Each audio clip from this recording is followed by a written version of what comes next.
আশা করি সকলেই ভালো আছেন। আমরা এখন আছি মস্ত মাঝি গ্রিন বনশ্রীর ভিতরে। তো এখানে যে হাটটা হবে, মেরাদিয়া হাটের নতুন জায়গা, তো সেখানে চলে আসলাম দেখার জন্য যে হাটের কাজ কেমন কি হইতেছে। এর আগে দেখছিলাম যে মোটামুটি রাস্তা সমান করতেছিল, তখনও বাঁশ গাড়া শুরু হয়নি। তো এখন দেখতেছি বাঁশ গাড়া হইছে, এখানে বাঁশ বাঁধাও হইতেছে, বাঁশ গাড়া চলতেছে হাটের জন্য। গরু নাকি আজকে রাত্রেই আসবে, কিন্তু এখনো আসে নাই। মানে যে কোনো সময় আসতে পারে না? আচ্ছা, কাজ করতেছি। ও রবিবার থেকে? আগামী রোববার থেকে কাজ ও করতেছি। মানে গত রবিবার থেকে জি, জি। কাজ করতেছেন, প্রায় এক সপ্তাহ হয়ে গেল। হ্যাঁ, হ্যাঁ, হ্যাঁ। আচ্ছা, বাঁশ কতখানি গাড়া হয়েছে এখন? এখন বাঁশ ৩ ফিট করে গাড়া হয়। 3 ফিট করে? ৩ ফিট করে গাড়া হয়। মোটামুটি সব পাশে হয়েছে না? হ্যাঁ, সব পাশে হইছে। এখনো আছে আপনার উত্তর দিকে অনেক কিছু বাঁশ গাড়া বাকি রয়ে গেছে। ও আচ্ছা আচ্ছা। তাগুলা আমরা গাড়বো। আচ্ছা, গরু আসবে কি আজকে রাতেই নাকি? হ্যাঁ, বলছিল তো যে আজকে রাত্রে আসবে। এখন দেখা যায় কালকেও আসতে পারে হ্যাঁ, নাকি? কালকে আচ্ছা, মানে যে কোনো মুহূর্তে গরু ঢুকতে পারে? হ্যাঁ, যেকোনো মুহূর্তে আপনার গরু ঢুকতে পারে ও বা আসরের পর দিয়ে তো গরু আসতে পারে। আচ্ছা। ভাইয়ের নামটা কি? আমার নাম মোহাম্মদ ইসমাইল। ও আচ্ছা, ঠিক আছে, কাজ করেন। আজকার কমপ্লিট এই পাশটায়, পুরোই কমপ্লিট আসলে। দেখেন এই পাশটায় কিন্তু বাঁশ বাঁধার কাজও চলতেছে ওই যে ওদিকে সামনে। ভাইরা পানি খেতে পারে, তাছাড়াও মানে গোসল করতে পারে, গরুর জন্য পানি নিতে পারে। তো সব কাজের জন্য এখানে আসলে হাউস বানানোর কাজ এখনো চলতেছে, চলমান।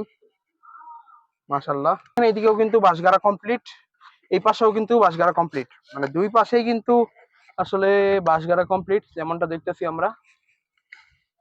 এই যে এখানে বাঁশগাড়া চলতেছে এখন, গুলো উঠাবে। আমরা প্রতিদিনই যাওয়ার চেষ্টা করতেছি কোনো না কোনো হাটে। আসলে চ্যানেলটা সাবস্ক্রাইব করে দিবেন, আর লাইক কমেন্ট শেয়ার করলে আসলে আগ্রহ পাওয়া যায় এরকম ভিডিও বানানোর জন্য। এর জন্য তার টানা হয়েছে, এখানে লাইট লাগানো হবে যে উপরে হাটের আলোক সজ্জার জন্য। আর এই পাশে কিন্তু একদম শেষ পর্যন্তই গাড়া কমপ্লিট, বাঁধাও কমপ্লিট। এই যে দেখেন উপরে শেড বানানোর কাজও চলতেছে, একটু দেখাই এই যে দিক দিয়ে দেখেন, মাশাআল্লাহ। তো কাজ কিন্তু আসলে পুরোদমই চলতেছে। তারপরে এদিকে সিরাজগঞ্জ থেকে এদিকে এরশাদ ব্যাপারী গরু আনবে কিছু ওই যে জায়গাটায়, এখানে দেখতেছি ব্যাপারীরা জায়গা দখল করা শুরু করছে। আবার বাঁশ গাড়াও কমপ্লিট। তো আজকে রাতে অথবা আগামীকাল সকালে ইনশাল্লাহ গরু ঢুকে যাবে কিছু। তাই বাঁশ গাড়া কমপ্লিট একদম শেষ মাথা পর্যন্ত। এখানে একটা হাসিল করে রেডি করা হয়েছে হাটের জন্য, আর এখানে মাত্র এক ট্রাক বাস চলে আসলো হাটের কাজের জন্য। কারণ এখনো দেখেন যদি এই পাশগুলোতে কিন্তু বাঁশ গাড়া বাকি আছে এই পাশে, আর ওই যে দূরে যে দেখতেছি ফাঁকা যে বালি জায়গাগুলো, ওই পাশটায় বাঁশ গাড়া বাকি। এছাড়া কিন্তু সব দিকে মোটামুটি বাঁশ গাড়া কমপ্লিট। এদিকে আর একটা হাসিল ঘর রেডি করা হয়েছে, হাসিল ঘর মোটামুটি দেখলাম, একটু যদি দেখাই এই যে। তারপর এই পাশেও কিন্তু বাঁশ গাড়া কমপ্লিট, এই যে এই পাশটা দেখেন বালি দিয়ে উঁচাও করা হয়েছে কোনো কোনো জায়গায়। সব দিকে কিন্তু বাঁশ গাড়া কমপ্লিট। আসলে পুরো দমে কিন্তু তারা আসলে কাজ চালাইতেছে যাতে দ্রুত গরু উঠানো যায় হাটে। এই যে দেখেন অবস্থা। তো বিভিন্ন ব্যাপারীরা কিন্তু আসলে কোন জায়গায় গরু রাখবে সেই জায়গায় তাদের ব্যানার টানাইছে ছোট করে। কাজ মোটামুটি কমপ্লিট হয়ে গেছে এই যে পাশে, এইখানে, আর এই পাশে তো কাজ চলমান, আর এই পাশে হইলো কমপ্লিট। আমরা এখানে দেখতেছি সব দিকেই বাঁশ গাড়া কমপ্লিট। যে ভিড় তৈরি করা হয়েছে, এখানে হইলো গরু নামবে যেমনটা শুনলাম, এই যে এই পাশটায় এখানে, তারপরে এই যে এই জায়গাটায় সিলগড় রেডি করা হয়েছে হাটের জন্য। কেন আর একটা হাসিলগড় রেডি করা হয়েছে। তো মোটামুটি 7-8টার মতো হাসিলগড় হয়ে গেছে। ওয়ালাইকুম সালাম। কেমন আছেন? আলহামদুলিল্লাহ। তো এখন হাটের কাজের কি অবস্থা? আলহামদুলিল্লাহ, খুব ভালো কাজের অবস্থা। গতকালকে যে বৃষ্টির কারণে আমাদের অনেক ক্ষয়ক্ষতি হয়ে গেছে। ও ইনশাল্লাহ হাটের যে পরিবেশ আমরা পাইকারদের জন্য এবং ক্রেতাদের জন্য খুব সুন্দর পরিবেশ করেছি।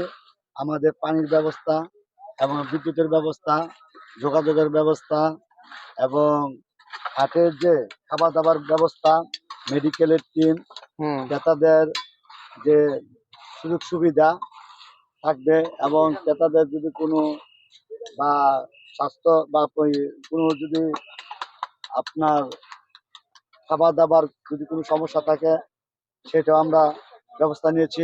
ব্যবস্থা নিচ্ছেন না? হ্যাঁ, করানো হয়েছে। আমাদের যে সিসি ক্যামেরা আছে আমাদের যে প্রশাসনিক ব্যবস্থা করা হয়েছে এবং ড্রোনের ব্যবস্থা করা হয়েছে। যোগাযোগের মাধ্যমে কোনো জায়গা যদি আমাদের পাইকারি গরু আটকায়, মোবাইল টিম থাকবে, মোটরসাইকেল সাথে সাথে তাৎক্ষণিক ব্যবস্থা নেওয়া হবে। ও এবং পাইকারদের জন্য আসা যাওয়ার জন্য যদি কোনো সমস্যা হয় সাথে সাথে ব্যবস্থা করা হবে। ব্যবস্থা করা হবে, মানে একদম ভালো ব্যবস্থা এই হাটে সবকিছুরই। আল্লাহর রহমতে ভালো ব্যবস্থা, যাতে আমরা এই বছর ভালোভাবে করতে পারি, আগামী বছর যাতে বলতে পারে পাইকাররা যে হাটে আমরা সার্ভিস ভালো পেয়েছি, আচ্ছা আবার আচ্ছা, যাতে তারা স্বেচ্ছায় যাতে আসতে পারে। আসতে পারে। আচ্ছা, তাহলে গরু কবে থেকে আসবে আপনাদের হাটে? আশা করি আমাদের কালকেই গরু আসা শুরু করবে, কালকে ইনশাআল্লাহ। থেকেই না? কালকে থেকে গরু আসা শুরু করবে, আগামী 20 তারিখের মধ্যে শুরু হয়ে যাবে পুরোপুরি। আচ্ছা, হাট শুরু হবে 20 তারিখে না? সকাল আসবে, সকাল গরু আচ্ছা, আগামীকাল সকালে গরু আসবে ইনশাআল্লাহ। কয় গাড়ি আসতে পারে আনুমানিক? 30-40 গাড়ি আগামীকাল আমাদের কয় গাড়ি আসবে? 30 থেকে 40 গাড়ি ইনশাআল্লাহ সকালবেলা এসে নামবে এখানে। এখানে তাহলে তো ভরে যাবে পুরো হাট তখনই। জি ইনশাআল্লাহ, আমাদের এখানে সব ধরনের নিরাপত্তা আছে। এখানে আমাদের ঢাকা শহরের মধ্যে যতগুলো হাট আছে, আমাদের এই হাটটা আল্লাহর রহমতে অনেক ভালো সুযোগ সুবিধা, সব ধরনের সুযোগ সুবিধা ভালো। আমাদের এটা হচ্ছে আপনার রামপুরের থেকে মেরাদিয়া থেকে নাগদারপাড় মস্তমাজির মোড়, মস্তমাজি একটি হাট হচ্ছে নতুন হাট। আচ্ছা কিন্তু আচ্ছা, ঢাকা শহরে অন্য জায়গা থেকে, যেমন গাবতলী, কমলাপুর, বিভিন্ন জায়গা থেকে আমাদের এই হাটটা অনেক বড়। বড়, বিশাল বড় একটি হাট। এই হাটের ব্যবস্থা আছে আপনার ব্যাংকিং ব্যবস্থা আছে, ব্যাংকে টাকা জমা দিতে পারবে, টাকা ওঠাতে পারবে। তারপরে বিকাশের ব্যবস্থা আছে, তারপর রকেটের ব্যবস্থা আছে, তারপরে এখানে পাইকারদেরকে নিরাপত্তা দেওয়ার সেই ব্যবস্থা আছে, কন্ট্রোল রুম আছে, ও, এখানে প্রশাসনের ব্যবস্থা আছে, সব ধরনের ব্যবস্থা এখানে আছে। তো আলহামদুলিল্লাহ অনেক ভালো এই হাটটা।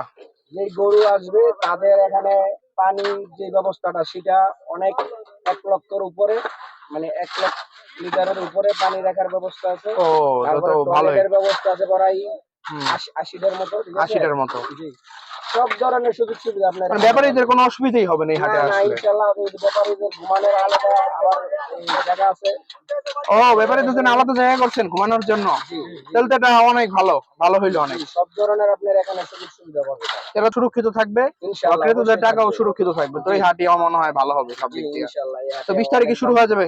ইনশাআল্লাহ আপনার 28 তারিখের থেকে গরু ওঠা শুরু হবে। ওটা শুরু হবে মানে আগামীকাল থেকে আগামীকাল গরু ওঠা শুরু হবে, আর 20 তারিখে মোটামুটি হাট ফিল হয়ে যাবে গরু দিয়ে আর কি। জি তো এখানে ওইসি ব্যাংক না, সিটি ব্যাংক, আর কি জানি বললেন, এনসিসি এনসিসি, ইসলামী ব্যাংক আছে। ইসলাম ব্যাংক। তো এটা আমার নাম হেলাল মুন্সি। কারণ মুন্সি না? আপনারা সবাই কি এখানে মানে জড়িত এই হাটের সাথে না? হ্যাঁ, ও আচ্ছা, ঠিক আছে, ধন্যবাদ। এই ভাইয়েরা গতবার শাহজাহানপুরে কাজ করছিল, এবার আসলে হইলো নতুন হাট মস্তমাঝি যে গরু হাট, সেখানে তারা এবার আসলে কাজ করতেছে হাটের। এই যে বাঁশ গাড়লো এতক্ষণ, এখন বাঁশ বানতেছে। তো আসলে পুরাদমে এই কাজ চলতেছে হাটের। আল্লাহ অনেক ভালো, ভালো, অনেক ভালো, সুবিধা অনেক ভালো, পরিবেশও ভালো, সুবিধাও ভালো, হ্যাঁ। এবং জায়গা এই পরিমাণ জায়গা আছে, অনেক পরিমাণ গরু আসবে এই জায়গায়। আচ্ছা, কোন হাটটা বেশি ভালো লাগলো, শাহজাহানপুর নাকি এইটা? এটা সুবিধা বেশি হাটে। মোটামুটি দেখানোর চেষ্টা করলাম হাটের কাজের অগ্রগতি, সুব্যবস্থা আছে না? এখানে আশা করি ঢাকার সিটির ভিতরে খুব ঐতিহাসিক একটা হাট হবে এখানে। আচ্ছা আচ্ছা, মানে ইনশাআল্লাহ আমরা ব্যাপারীদের সেবা দেব, ব্যাপারীরা যেন সন্তুষ্ট থাকে সে ব্যাপারে আমরা খুব খেয়াল। আমার মনে হয় কি যে ব্যাপারীরা একবারই হাটে আসে, তো ইনশাল্লাহ আগামীবার ওই হাটেই আসবে। ইনশাআল্লাহ সুবিধা এখান থেকে আরো সুবিধা পাবে ইনশাআল্লাহ। আরো সুবিধা। আচ্ছা, এখানে মানুষের থাকার ব্যবস্থা করতেছি, বসার ব্যবস্থা করতেছি, টুরিস্টের আবার মেডিকেল টিম থাকবে, অসুস্থ হয়ে গেলে হ্যাঁ, গরু তো অসুস্থ হয় অনেক দূর থেকে আসলে। মেডিকেল টিম, তারপর ব্যাংকের একটা সিস্টেম থাকবে যে কোনো আচ্ছা, টাকা আচ্ছা। পয়সার ব্যাপারে রিস্ক নেওয়া যাবে না। তো সব দিক দিয়ে আর কি সুবিধা ভালো, অন্য অন্য হাটের তুলনায় অনেক ভালো সুবিধা নাকি? ইনশাআল্লাহ ইনশাআল্লাহ। আচ্ছা, আপনার নামটা? আমার নাম মোহাম্মদ পান্না। আচ্ছা, ঠিক আছে, সবাই ভালো থাকেন। যখন আবার হাটে গরু চলে আসবে তখন ইনশাল্লাহ দেখানোর চেষ্টা করবো যে এই হাটে গরুর দাম দর আসলে কেমন, ব্যাপারী ভাইরা কেমন দাম দর চায় হাটে। ইনশাল্লাহ দিয়াবাড়ি গরু হাটে যাবো, যে দেখবো যে দিয়াবাড়ির খবর কি, বা দিয়াবাড়িতে আসলে গরুর দামটা কেমন। দিয়াবাড়িতে তো অলরেডি দেখতেছি ডেইলি গরু নামতেছে, বিক্রি এখনো শুরু হয়নি, তবে সামনে আশা করি দিয়াবাড়ি হাটে গরু বিক্রি শুরু হয়ে যাবে। ওয়ালাইকুম আসসালাম। কেমন আছেন? জি আলহামদুলিল্লাহ ভালো। আচ্ছা, কি মনে হয় হাটটা কেমন হবে এখানে? হ্যাঁ ভালোই হবে, দেখা যাচ্ছে বড় খোলামেলা। খোলামেলা না? আপনার তো পুরো হাটটা ঘুরছেন না? জি কোথা থেকে আসছিলেন? আমি দক্ষিণগাঁও থেকে আসছি। দক্ষিণগাঁও থেকে। তো এখানে আসলেন আর কি দেখার জন্য যে কেমন কি হইলো না হাটটা? জি আর শুনলাম গরু নাকি আগামীকাল এখানে আসবে সকালে। শুনি নাই, আমি বলতে পারি না। আচ্ছা আচ্ছা, যতদূর শুনলাম আগামীকাল থেকে আর কি নামা শুরু হবে গরু। তাহলে তো ভালোই। তো কেমন লাগতেছে গরু আসবে হাটে? হ্যাঁ, ভালো তো লাগবে অবশ্যই। ভালো লাগতেছে না? ভাই নামটা? আমার নাম মোহাম্মদ ইসমাইল হোসেন আলী। ও আচ্ছা আচ্ছা, ঠিক আছে, ধন্যবাদ।